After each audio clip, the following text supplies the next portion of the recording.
Now we are entering the second hour. The second hour of trying to get through as much of Blue Skies as possible in the stream. And let's just see where we can go from here. This is the start of the second YouTube video, so if you're watching this on YouTube, then hopefully you joined us from the first video. So, let's just dive right back into this. Here we... Yep, okay, we're good. And here we go. Before I know it, the weekend has already arrived. It's been a few days since Sayori agreed to try therapy. With a slight nudge from me, she spoke to her doctor, who managed to arrange her first therapy session tomorrow. As relieved as I am with such a speedy response, I'm still fairly apprehensive, seeing as how pervasive her condition is, interfering with her ability to get homework done, twisting her self-perception. It's been daunting, I can't lie. I guess just seeing how serious depression is has been a shock to my system. A part of me does worry that somehow me getting involved is actually a bad thing. Perhaps I'm somehow making it more complicated.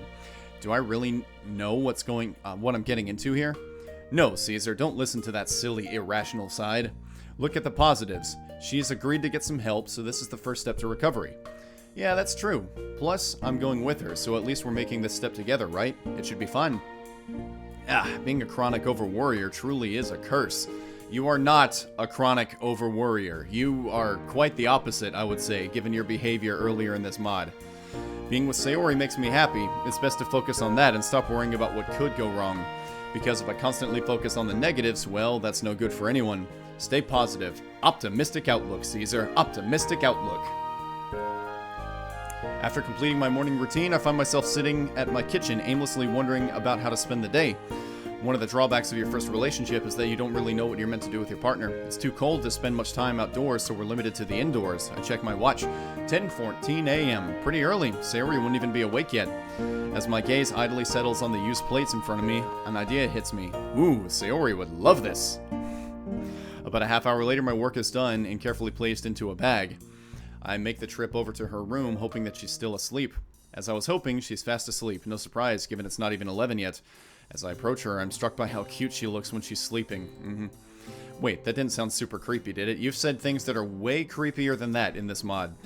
I mentally chastise myself. Stop being so weird, Caesar. That's the thing that's making you mentally chastise yourself?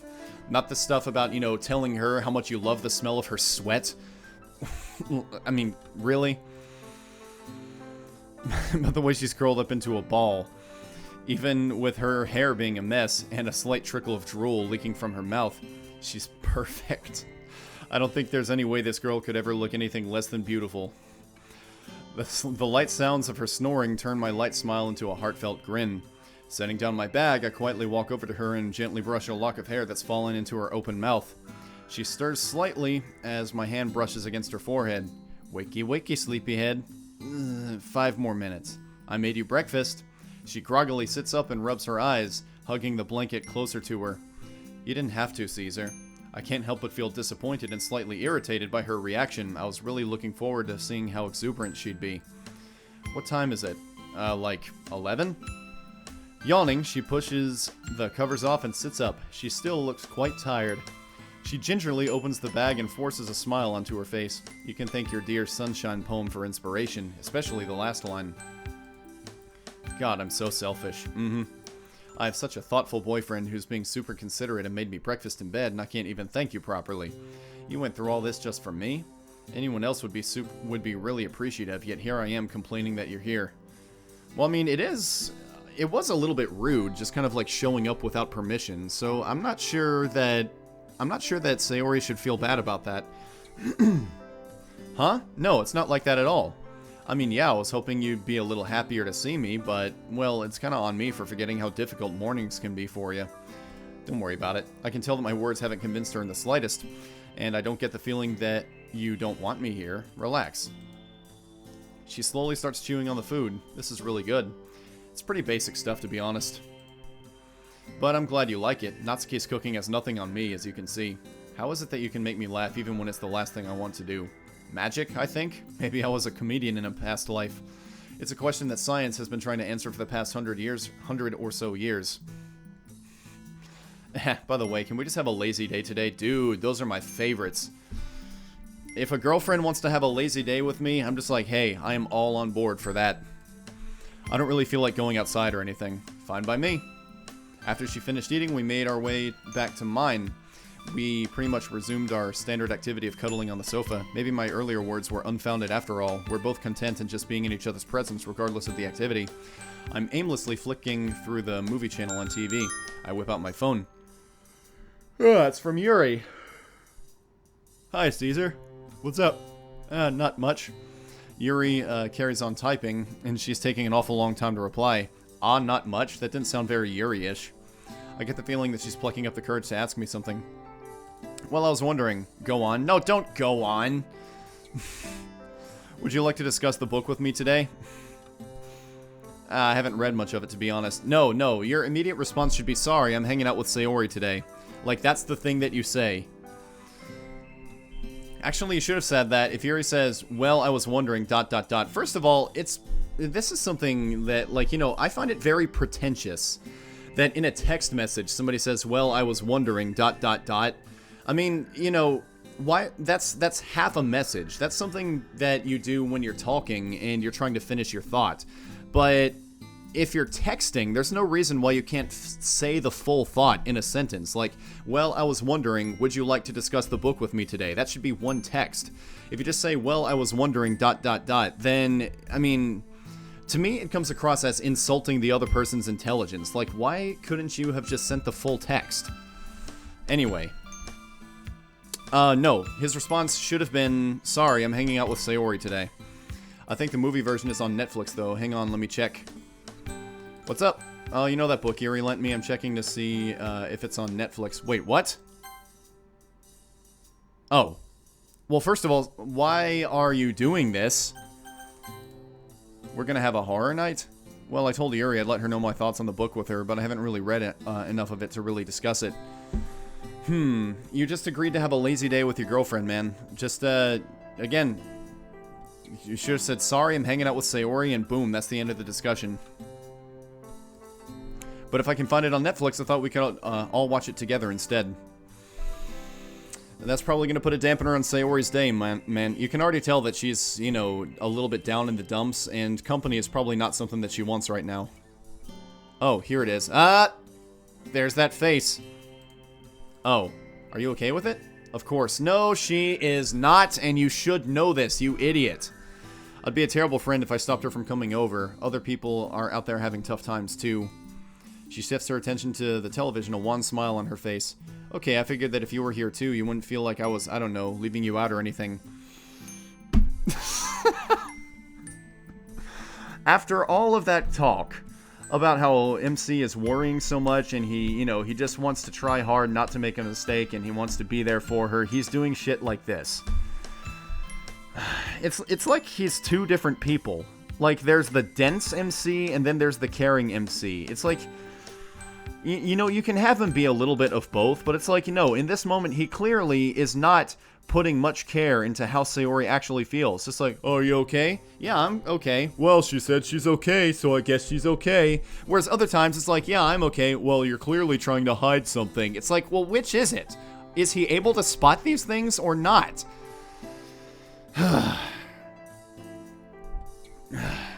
Okay. It's fine, Caesar. Dear God, that clown looks even uglier on the big screen. I've never liked clowns. Good news, I found it. You can come over. Sayori's here too, by the way. Are you sure that wouldn't be interrupting anything? Nah, she said she's fine with it. She said she's okay, so I guess it's okay. Like, no. One text later, and Yuri is waiting outside my door, book in hand. Hey, Yuri, come on in. Sayori's in the living room. Jesus. And this is after Sayori said that she thinks that Yuri might like him. Good afternoon, Caesar. Thank you for suggesting this, by the way. I haven't seen the movie version yet. Yeah, neither have we. Should be interesting. Hey, Yuri. Yuri smiles in greeting. I've heard good things about the film adaptation, so I'm hoping that this will be enjoyable. Only one way to find out. As predicted, Sayori is a massive chicken jumping at every loud noise and suspenseful scene. That's another thing. Sayori isn't a big fan of horror. Why are you putting her through this? Mr. I worry about her and I want to make her happy. That's what I mean. It's like he's two different people. It's like he's either dense or he's not. Like, there's the times where he's picking everything up like no problem, and then there's the things where he's missing the most obvious shit. It's just not believable. On the other hand, Yuri seems totally engrossed in the movie, never once looking away during an ominous scene. For the most part, it's difficult to read her face, as she remains fairly impassive, although a look of wonder and interest occasionally flickers across her face, especially when the monster is on screen. It's definitely one of the better horror movies I've watched. Granted, this isn't saying much, as I haven't seen too many. You have to admit the acting in this film really sells it. Both the clown and the young kids who serve as the protagonists are brought to life really well. Oh no, please don't tell me they're gonna go into that creepy building. Ah, why would you go in there? It's just a nightmare waiting to happen. She ducks behind a cushion, only peering out intermittently, something she took to doing once the clown was first introduced.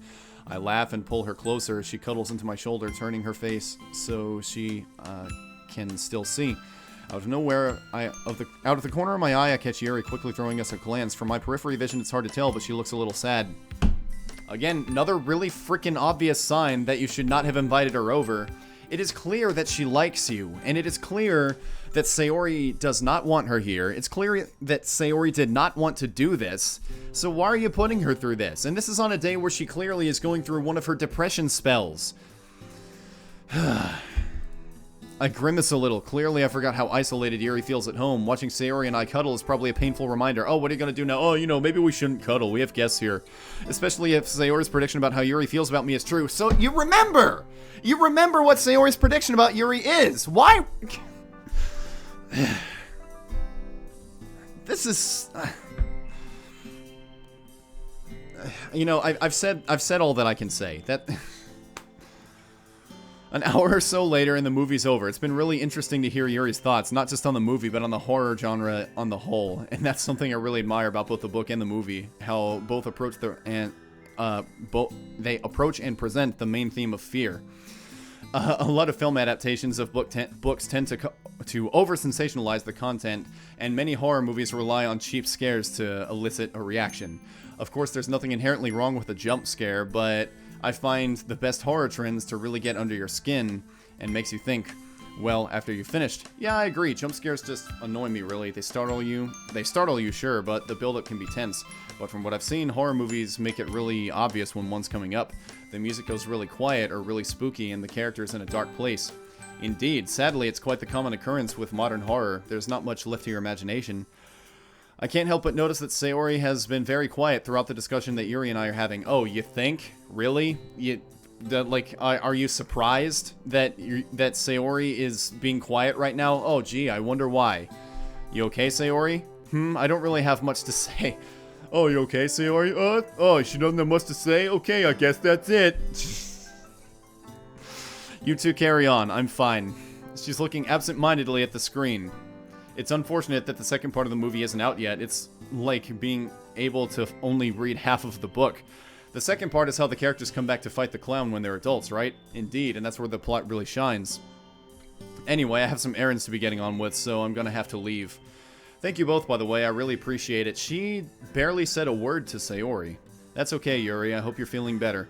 Yuri turns to me. Oh, did you tell her? My face grows hot. In my haste to reassure Sayori that nothing was going on between Yuri and I totally forgot that Yuri's confession was likely confidential. Oh, damn. Yeah, I did. Sorry, Yuri. I didn't realize it was private. Now you're gonna make Sayori feel bad. You know, I'm a goddamn broken record. You know, I'm just gonna be zen about all of the frustrations that I'm having about how MC is written in two different directions here. I'm just gonna, I'm gonna be zen about it. I'm gonna cut off from it and just be very matter-of-fact about it from this point on. It's okay, I suppose it's only fair that there's clarity between two people in a relationship. Whew, I'm glad that Yuri is so understanding. Anyway, I'll see you two on Monday. Bye. See ya. Bye, Yuri. As Yuri leaves, I turn to Sayori. She's looking a little rueful. I hope you were right about therapy, Caesar. Nope. Matter of fact. Matter of fact. I'm dreading tomorrow. It's gonna be just fine, don't worry. I hope so. I should probably get going as well. I'll see you tomorrow. And with a wave, she departs as well. Well, that was the ending of that scene. Now let's see what happens in the next scene. I'm sure it will be a scene. As my eyes slowly open, I can't help but feel nervous about how today will go. I can only imagine how nervous Sayori is. It's such a big step for her too. I just hope it goes well. Hey Sayori, ready to get going? Yeah. She's a little quiet and not quite as chipper as she usually is. Ah, that's a statement. The journey to the clinic is a quiet one. Thankfully, it's only a short walk away. Well, that was interesting. Her therapist was incredibly patient and empathetic, never once being insensitive with his questioning. Well, it's an interesting choice to not include a scene where they visit the therapist. It's you know, it was a choice.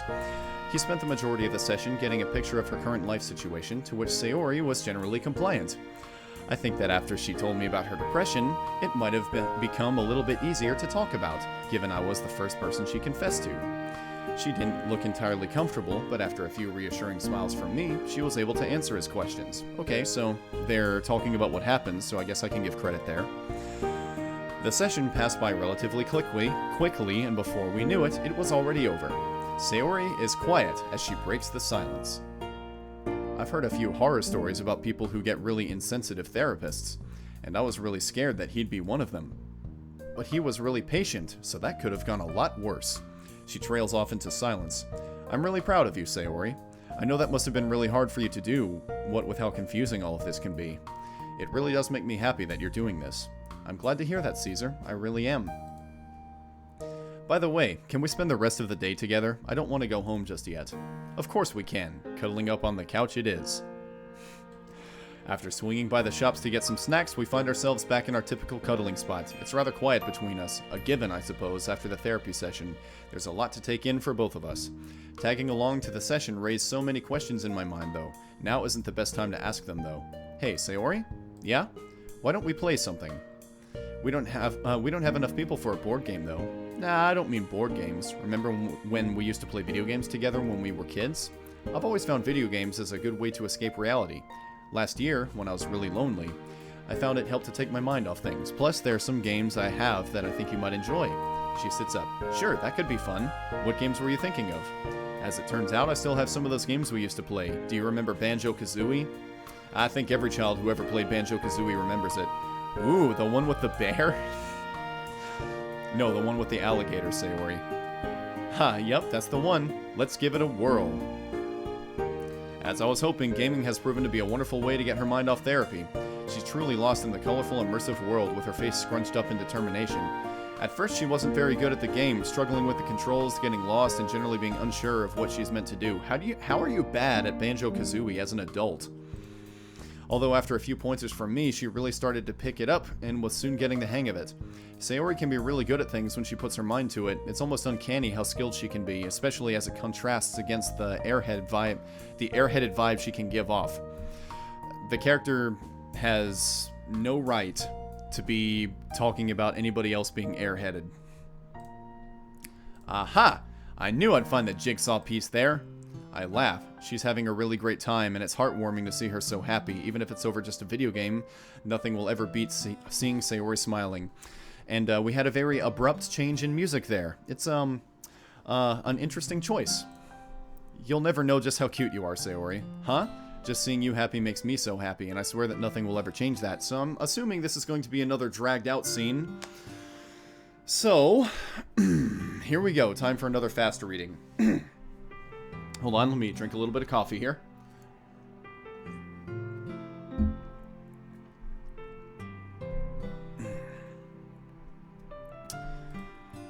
Aw, not that I'm complaining or anything, but where did all this come from? Truth be told, I'm not really sure. Being with her in a therapy room, and I just saw how eye-opening it was for me, not just to see how therapy works, but because it's really dawning on me that she has depression, and this is something we can't deal with alone. Of course, I believed her when she said she was depressed back in November, but, well, meeting the therapist and watching him do his job really drove the point home. I'm obviously really glad she's seeking help, but it made me think she's been depressed for a really long time, and have only recently come back into her life.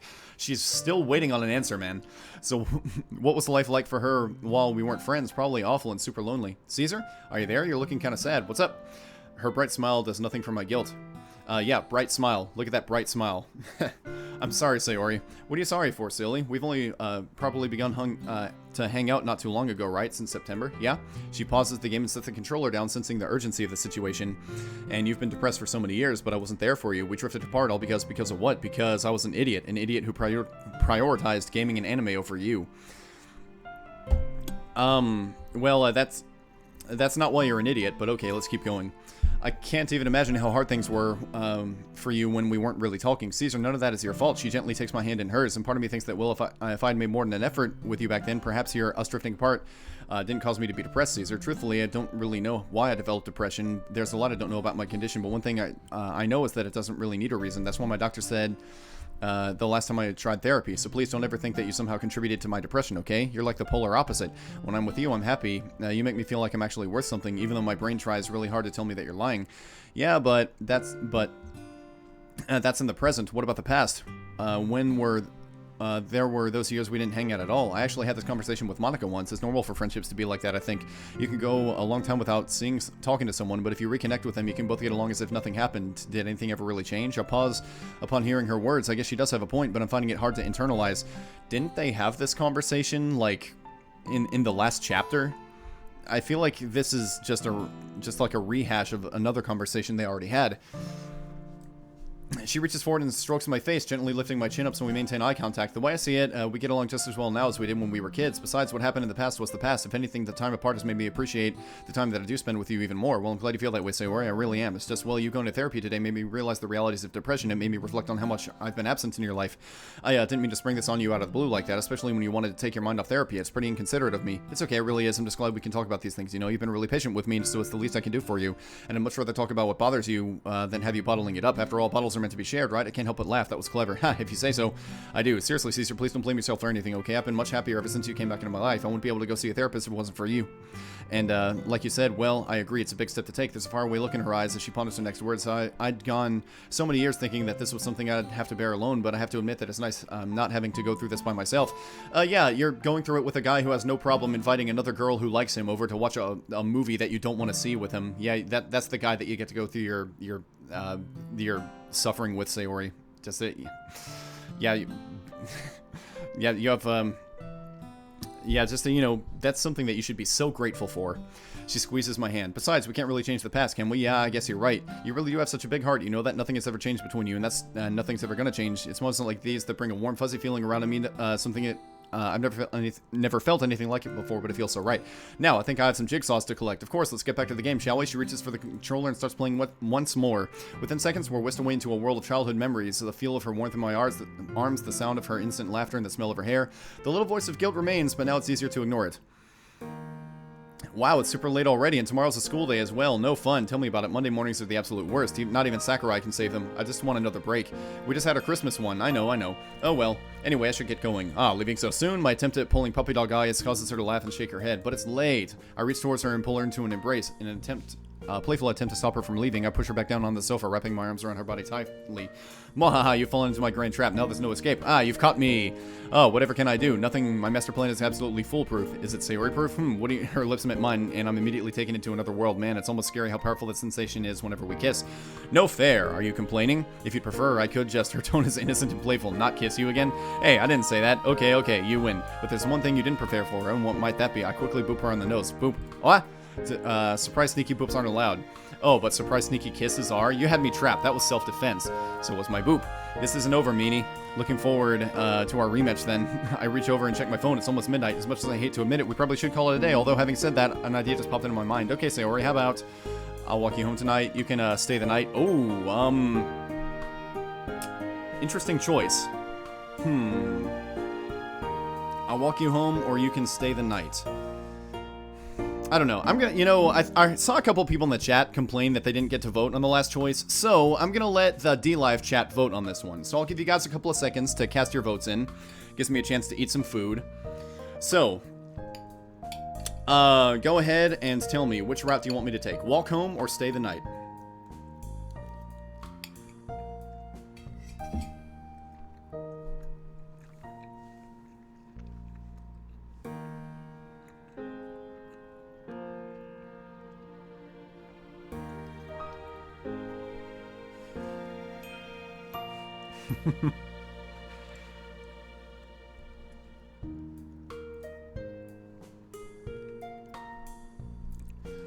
You're a bunch of horn dogs. All of you are saying stay. Okay, we'll stay.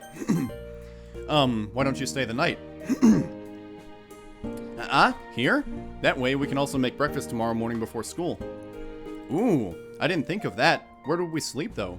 Well, I was thinking I could take the sofa and you could have my bed. Nuh-uh, there's no way I'm letting that happen. You can sleep with me. Oh boy. There's an awkward silence for a second, made slightly comical by the fact Sayori hasn't realized the implication of her words. Oh! Sorry, I didn't mean it like that. You know what I meant. Anyway. I'm just gonna get my stuff from my place, so I'll be back in a second. Alright.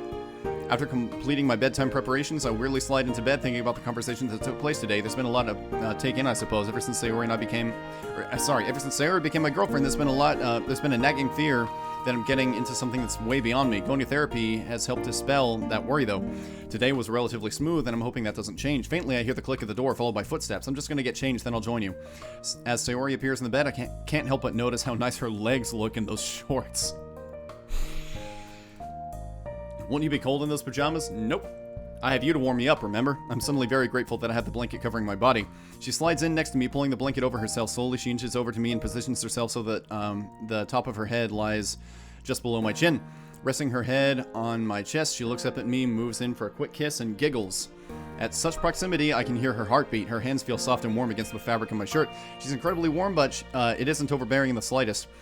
On instinct, I wrap my arm around her body and rest my face atop her hair. Good night, Sayori. I plant a kiss on her forehead. Good night, Caesar.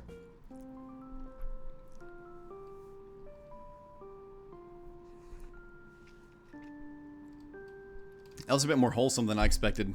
Not complaining, though.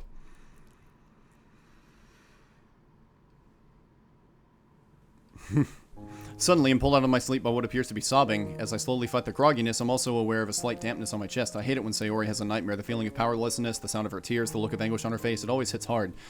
Why can't you hear me? I need you. Come back. Please come back. Sayori? I gently shake her. Sayori, it's okay. I'm here. It's okay. I hold her as she carries on whimpering. She clings to me even harder, shaking with fear. I can only imagine what's going on inside her head. I fumble for my phone, and the blinding glare tells me that it's 7:01. Caesar, it's me, Sayori. You were just having a nightmare. Don't worry, I've got you. I stroke her hair softly as her crying subsides. That was horrible. What happened? She takes deep breaths and composes herself. Everything was so dark. You, Yuri, Monika, Natsuki were all there. But whenever I tried to talk to you, it was like there was an invisible bubble around me. None of you could hear me, but there was this shadowy figure that kept talking to me. Fresh tears fill her eyes once more, and it kept saying horrible, horrible things. It told me that I was useless, that everyone would be so much better off if I wasn't around, that you'd be much happier with Yuri, and that therapy is pointless, and I'm just fighting a losing battle. It's nothing more than false hope, no matter how much I try to believe otherwise. She sniffles. I tried calling out to you, the girls, anyone, but it was just me and the voice tormenting me like everything that I've been trying so hard not to believe. It felt so real, Caesar, so real. Just when I thought I might have a chance to be okay again. I hate this. Why can't I just be normal? And it's already 7. I'm sorry, Caesar. I just can't go to school today. It's okay. I won't go either. Huh? But what about... I could care less about that. There's no way in hell I'm going to leave you alone after what you just experienced. I can miss the odd day off school. It's fine. She opens her mouth to protest, but seeing the steely resolution on my face, she reluctantly subsides. Or whatever she said there. I'll get you some water. Be back in a second. I don't know why I'm like this, Caesar. Why is it that something as stupid as little nightmares make me feel this bad? I was hoping that finally there was a little light at the end of the tunnel, but that was just naive of me, wasn't it? It's okay, you don't have to say anything, Caesar. I know you might feel like you might have some magical words to make me feel better, but all you have to do is listen. What really hurt me was the voice telling me that you'd be much better off with Yuri as your girlfriend. I'm trying really hard to believe that I'm a good girlfriend, and that I'm worth your time, but those doubts are always there in the back of my mind. I know you'd never break my trust, but I just wish I could convince my stupid brain to see it the same way. It's just so unfair because I can see how hard you're trying. Please believe me when I say I really appreciate you, Caesar, but I'm so scared that it might all be for nothing. What do you mean? Well, what if I never get better? What if I'm always going to be like this? My pieces are all broken. You're trying so hard to put them back together, but what if you can't? What if, You can't put them back together because some of them are gone. I don't have an answer for that. I hate feeling like this, feeling like I've lost something that I'll never get back, no matter how good your support or how well therapy goes. I can't remember the last time I was so tired, Caesar. That's the worst part about depression. The exhaustion never goes away, and exhaustion that sleep can never fix. The only good thing about sleep is it's an escape from my mind, at least for a few hours. Well, when I don't have nightmares, and I'm just so tired of it all, tears begin to slowly streak down her face. She looks utterly resigned. I wish that I could just wake up one day and actually have hope. She faces me with a sad smile, her cheeks glisten with tears, actual genuine hope. A hope that maybe, just maybe, things will be okay. But when I begin to think that could be true, days like these happen. I hate these days. I hate them so much. Therapy is always really hard, and these nightmares, therapy is already hard enough, and these nightmares make me feel what little progress I've made has been reset. All of the doubts that I try to keep so hard to keep in break free, and they're merciless. I wipe away a few of her tears and gently grasp her hands in mine. We will get through this together, Sayori. Like I said, I don't care how long it takes or what we have to endure. That's a promise. But I'm never going to stop until we see this through. She looks away. Why is it that I never feel like I'm actually getting through to her? I have to try and stay positive for both our sakes, even though seeing her like this is one of the most demoralizing things on the planet. No matter what, you'll never be alone in dealing with this, and if your piece is broken, we'll create new ones. I can imagine how hard it is for you. Really, Caesar? How can you possibly know what it's like to feel what I'm feeling? Exactly, you don't. You don't know what it's like. The constant numbness, the constant feeling that no matter what I do, this shadow will always be there. Crying myself to sleep and waking up in tears, having to fake everything because you're terrified people will see the real you. But I've seen the real you, and you're still here and you're trying to help. I get it, I really do. I know you're trying to help, but it's hard to see your encouragements as anything more than just empty words. It's just something you can't fix by saying the right stuff. She bursts into tears once more. As much as I wish it was, I scoop her into a hug, and she tries to push away initially, but I hold firm, holding her close to my chest. She eventually gives in and sobs unrestrainedly into my chest. I'm scared, Caesar, I whisper softly to her as I stroke the back of her head. I know, Sayori, I'm scared as well. We both fall silent, with the only sounds permeating the room being the sound of her anguished cries. Sayori, she mumbles into my chest. I'm sorry if I say the wrong things. I don't know what the right things to say and do are. This whole thing is totally alien to me, and after you've told me that my words are pretty much empty, well, I'm starting to doubt everything. She winces slightly as she bites her lips. Sorry, I shouldn't have said that. I came out much harsher than I intended. I want to believe what you say, I really do. I know that I shouldn't feel jealous and that I shouldn't compare myself with the other girls. I want to believe all of the lovely, reassuring things you say to me, but I can't. I know that what you're saying makes sense. It's just internalizing it is a whole other story. It's not your problem. It's all on me, being unable to get over this stupid thing. Depression isn't just a stupid thing, though. I know it's much more than that, Caesar. I just can't help how angry it makes me. I just want to be normal like everyone else. It's like I'm not in control of my own body. The depression is the one that chooses my mood for the day. It chooses how I react to things and what I say. Like the day you made me breakfast. I really wish that I was appreciative from the start instead of being irritated that you were in my room so early. It's so unfair, and I keep going on and on about it, and don't ever apologize for venting your depression, Sayori. I know that my words probably don't sound as reassuring and helpful as I want them to be, but one thing that'll never change is my willingness to listen. You've been battling this alone for so long, and it's only fair that I can be a shoulder to cry on. Problem shared is a problem halved, right? Well, it's obviously not that simple in this case, but it's something. She sniffles and nods slowly. It does help to at least be able to talk about it. That's something then. Having you around as much as I don't think I deserve your support, it does make a difference. That makes me happy then. Really? Well, yeah, it might not be a huge help, but it's still some help, surely. She pauses to reflect. Yeah, I guess so. She nods and shifts herself so that her head lies on my lap. When she settles, I start absent-mindedly stroking her hair. My mom told me there would be days like these. Oh, well, back in November after I fight, I was a bit lost. I didn't know who to turn to, so I asked my mom for advice. What did she say? She said if you date someone with depression, you'll have good days like the ones we had before, and bad days like today, I guess. She falls silent once more. She looks a little reflective, and thankfully doesn't seem to mind that I told mom about her condition. Does she have depression herself? Nope, she dated someone who had it in the past. It's kind of spooky how accurate her advice was. What was it? She told me about how important it is to be patient and understanding from the start, so we're going to rehash all of the mom's advice. Even more dragged out. Okay, here we go. Which you have been. I don't know. I still have no idea what I'm doing, and I don't really know if I'm saying or doing the right things. I thought I was, but after you told me my words were just empty, I started to doubt everything. A lot of regret flashes on her face. Sorry, I didn't mean that. For what it's worth, you've been a great boyfriend, Caesar. It's just not fair on you. Your heart's always been in the right place, and you put up with my moods. Well, that's reassuring to hear, at least. And all I can do in return is snap at you for the smallest things. I knew it wasn't going to be easy. Mom did warn me. And being honest with you, it's times like these that make me realize just how serious depression is. I think you've only snapped at him once, actually.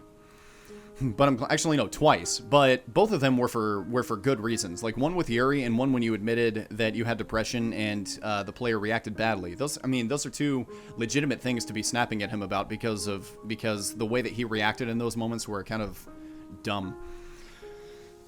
But I'm glad I got the wake-up call sooner rather than later. Neither of us really know what we're doing, but at least we have each other, right? It's also it's also our first relationship, so we've really been fighting an uphill battle from the start. I'm definitely enjoyed my time with you so far, and I think I'm a good boyfriend, so we could be doing a lot worse. I don't know. Could we? I feel like our relationship has just been you putting up with me. Do we have a future together? Her words cut deep, knowing that she has these doubts, especially this early on. What do you think? Honest question. I don't know. Do you want us to have a future together? Yes, so do I. But what about when we start our last year in school, or when we leave school? What if you go to university and I don't? What if, Sayori, listen to me. Let's just take our relationship one day at a time, okay? You could probably drive yourself crazy trying to predict the future. Do I know if we'll be together in a year? Truthfully, not. I have no clue what life will be like after school, but there's no point in worrying about it now because it doesn't get you anywhere. Yeah, you're right. She gives a short, humorless laugh. I'm glad that one of us can think rationally. Nah, remember how I thought we'd let a spirit loose in the classroom back in October? There have also been many other times where you have not thought rationally. I think that is probably the worst example of a time in this mod where you've thought irrationally. There have been times way worse than that. That was the polar opposite of rational. I really enjoyed that day. It was nice to dress up in silly costumes and scare each other and have a real throwback to our childhood. Definitely a highlight of the year along with Christmas. There's something really satisfying about seeing one light up when they unwrap a present that you've gotten them. I have the photo you've gotten me in my room, by the way. It always makes me smile whenever I see it. Even when you're not physically around, you still make me happy. Please don't forget that. Thank you, Caesar. I'll do my best. Oh my god! You know, I've said this before, but reading the dialogue in this mod, it kind of feels like pedaling a 10-speed bike in first gear. And, god, what was that? 10 minutes of me reading at full speed? And I feel like we made so little progress. Okay. So, alright, so we got about 20 minutes until we've got the second hour down. So, let's continue on. It's been about 2 weeks since that nightmare caused Sayori to have a breakdown. By this point in our relationship, I've really started to see what Mom warned me about. I didn't realize how bad the days would be. We've had a few therapy sessions since. As I was hoping, the sessions went smoothly. Well, as smoothly as they could go, I guess. Along with her doctor prescribing her antidepressants, the therapist has given Sayori a diary, which she's meant to use by recording her happy and sad thoughts. By recording her sad thoughts, he is working with her to see whether or not those thoughts are supported by facts, basically trying to challenge her depressive thinking. I'm no expert, but it looks to me like that's the kind of therapy she needs. It's not been as simple as it might seem, but to me it looks like steady but sure progress is being made. To say the least, it's a huge relief. She's also tentatively mentioned that she'd like to start going to the sessions alone, although she isn't quite at that stage yet. She said she'd see how she feels by the next time the next one comes around. Still, it's been really interesting to see what the therapy really entails. Definitely an eye-opening experience. We talked about this already. On the one hand, I think the other club members' girls are starting to get a little more suspicious of Sayori getting depression. I mean, doesn't Monika already know?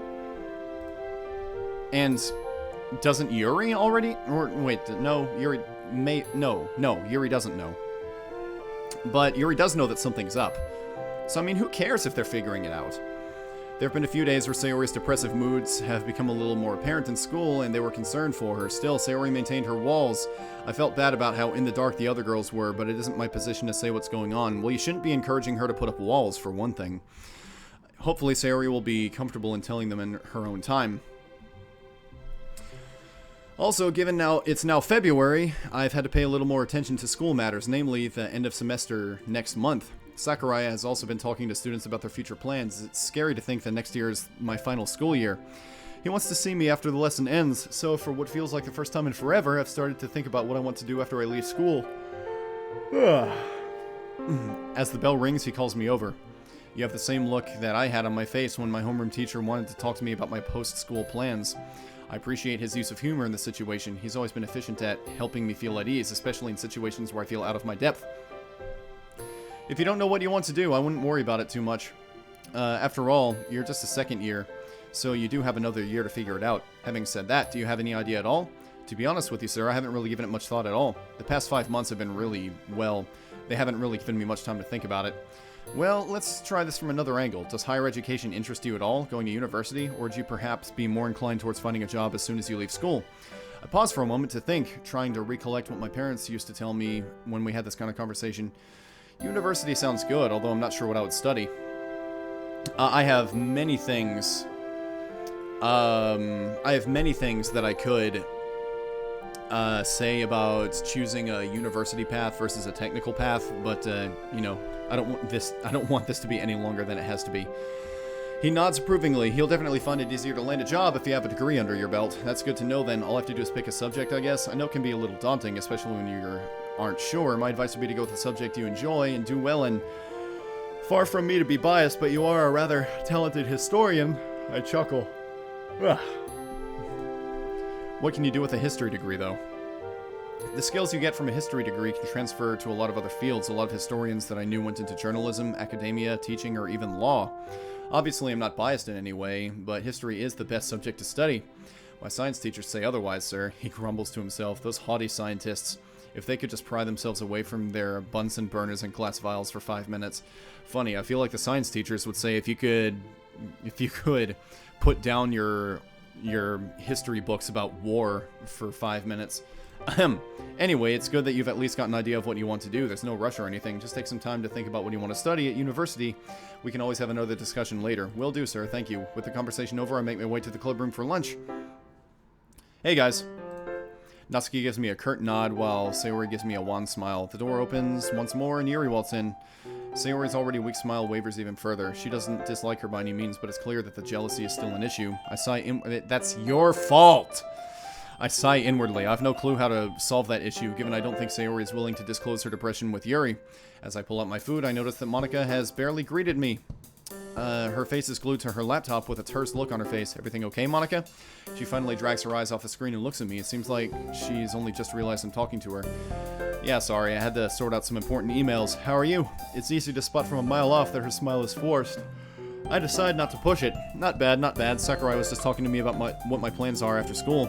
I think it's common practice for all the teachers to ask their students, given we're second years and the end of the semester isn't far off. Ha, bet that was fun. We don't have to bother with that stuff just yet. Lucky, I still don't know what I want to do yet. I told him I wanted to go to university, but I can't really decide what I want to do. Starting to realize that I probably should have given this more thought. That's a little irresponsible, Caesar. Your future holds so much weight, and time flies by so quickly. Monika, okay. I'm going to somewhat passionately and vigorously say that Monika needs to shut the hell up. There are many, many people that go as far as their early 20s without having any idea what they want to do. And there's nothing wrong with that. I mean, you know, there's a time and a place to discover what you want to do, and that's, you know, in your late teens and early 20s. And I think that putting pressure on young people to just go ahead and pick something often sends a lot of them down the wrong path because they feel pressured to just go ahead and pick something and they wind up in something that they don't want to do. So I'm going to say, Monika, terrible advice, and you need to shut up. My face heats up a little from embarrassment. She's right, of course, but it seems like her judgment is coming out of nowhere. I look at Sayori, half expecting her to jump in my defense. She doesn't, though. Instead, she idly pokes at a spot on the table. The other girls look curiously at us. They can sense something is up. I don't want to draw too much attention to Sayori, so I deflect to their curiosity. What about you, Yuri? Any ideas? I decided that I want to study Japanese literature at university. Fitting choice. Yuri smiles to herself. I suppose it comes as a surprise to no one. I can imagine it would be both an exciting yet daunting experience. University? Yes, on the one hand, there's an opportunity to meet many like-minded people, all with the same passion, yet there's so much independence, especially if you opt for a university far from home. And with that independence comes a lot of responsibility, and I'd imagine a fair degree of uncertainty. Who knows what life will be like for all of us when we leave school. My question hangs in the air as the conversation lapses into silence. Monika utters something under her breath. How about you, Monika? I'd imagine you've got a lot of choice, given how you excel in pretty much every subject. She finally closes the laptop lid with a sigh. My parents have been hounding me with the exact same question for months now. I'll probably take over their business. There's a hint of what sounds like bitterness in her voice. Granted, I know very little about her life, well, at least anything beyond surface level, so it's a little baffling. We'll have to just wait and see. An awkward silence descends upon the room. Clearly, it isn't just me who detected Monika's slightly hostile tone. Luckily, Yuri breaks the silence. Are you alright, Sayori? You've been rather quiet. Yeah, that's not like you at all. Even Monika glances over in Sayori's direction. Oh, I'm fine. Just kind of tired, that's all. Don't worry about me. The other girls don't look convinced in the slightest, but they don't have much time to press her as the lunch bell rings. I remember being in their position last semester, and boy, do I not envy them.